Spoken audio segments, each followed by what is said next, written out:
ये आपको कब एहसास हुआ कि आप गाना गा सकते हैं, सिंगर बन सकते हैं, उससे थोड़ी बहुत कमाई भी कर सकते हैं? हाँ, ये मुझे तब हुआ जब मेरे पिताजी नहीं रहे।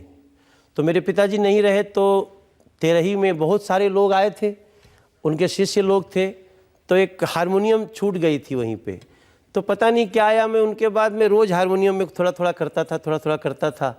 तो एक दिन एक धुन निकल गया, और वो धुन था, कौन दिशा में लेके चला रे बटोहिया। तो निकल गया, और पता नहीं वो हारमोनियम में निकला, मेरे सुर में आया, फिर वो एक दिशा बन गई। तो मैं सोचा कि शायद इसमें बाबूजी के तेरही के 2 महीने बाद गांव में एक फंक्शन था, उसमें गा रहा था, तो मुझे किसी ने 150 रुपया इनाम दे दिया। तो मुझे लगा कि ये अच्छा बिजनेस चल सकता है। तो क्या गाया था उस दिन जब आपको 150 रुपये मिले? मैं वो पंकज उदास का गजल गाया था। उधर, चांदी जैसे रंग है तेरे सोने जैसे बाल, एक तू ही धनवान है गोरी, बाकी सब कंगाल। तो यही मैं गाना गाया था। लोग इनाम दिया 150 रुपया, उस समय बहुत था, क्योंकि उसमें मेरा खर्चा 10 रुपया महीना था। लेकिन प्रॉपरली गाया, सिंगर बने, एल्बम बनाई, तो मैंने सुना कि करप्शन के खिलाफ गाना गाना शुरू कर दिया था। हाँ, ये ठीक कहा आपने। जब मेरा पहला एल्बम निकला, मेरा पहला एल्बम निकलने में और मेरे गाना शुरू करने में 6 साल का गैप है। आजकल के तो जो हमारे सिंगर्स आते हैं वो तो 2 महीना नहीं पेशेंस रख पाते हैं। मैं 6 साल तक, जिस दिन मुझे वो 150 रुपया इनाम मिला, उसके बाद में 6 साल जिस नोएडा में ये इंडिया टीवी का ये ऑफिस है, जो पूरा देश इसको प्यार करता है, यहीं पे मैं गुलशन कुमार जी के यहाँ स्ट्रगल करता था 6 साल।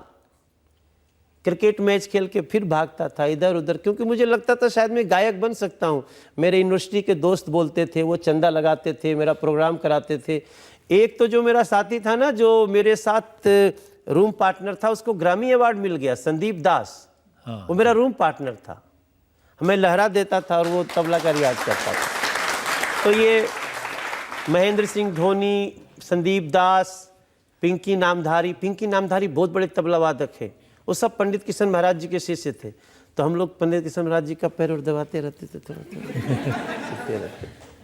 गुरु शिष्य परंपरा। तो ये जो आपने गाना गाया था करप्शन के बारे में, सब रुपये का खेल, और जब मैं गायक बन गया, जब मेरा एल्बम निकला, मैं स्टार हो गया, तो मैं जब समाज में कुछ बुराइयां होती थी तो मैं उसको गाता था। मुझे नहीं पता था आगे चल के मैं एक दिन सांसद बनूंगा, नरेंद्र मोदी का साथी बनूंगा, ये सब नहीं पता था।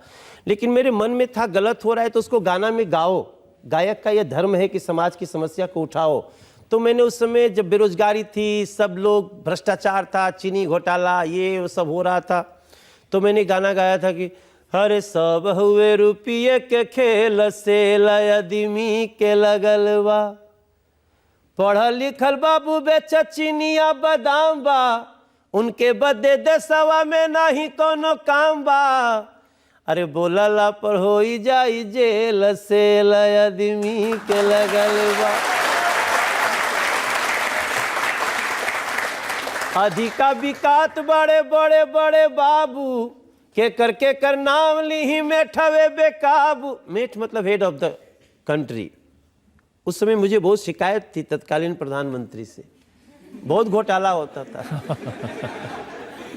तो मुझे धमकियां भी मिलती थी, मेरे ऊपर इनकम टैक्स की नोटिसें भी मारी जाती थी, लेकिन मैं इनकम टैक्स चुराता ही नहीं था, जो था सबके सामने था, आज भी सामने है। मैं गाना गाते रहता था सर। मैंने भ्रूण हत्या के गाने गाए हैं। हरे अगिया दहेज के कैसन तेज हो गई, बेटी जन्मावल परहेज हो गई, ढेर नहीं खेदीन अब तो उहो जुग आई, कि शादी बदे बबुआ कंपटीशन देवे जाई।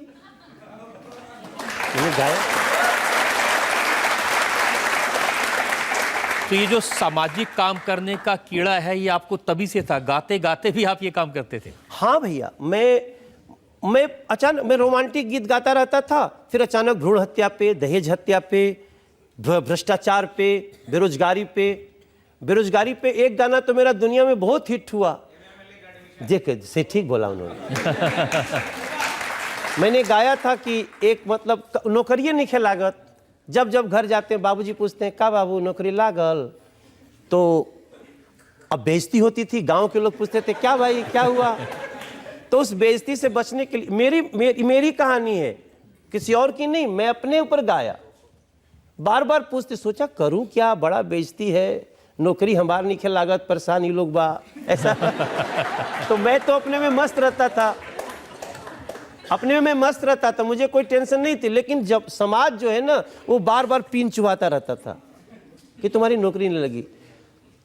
तो शादी के लिए तिल का लड़की वाले आते हैं, तो बाबूजी को तो पता है कि 16-17 साल से पढ़ रहा है बनारस में, तो बहुत ही टॉप क्लास का पढ़ने वाला।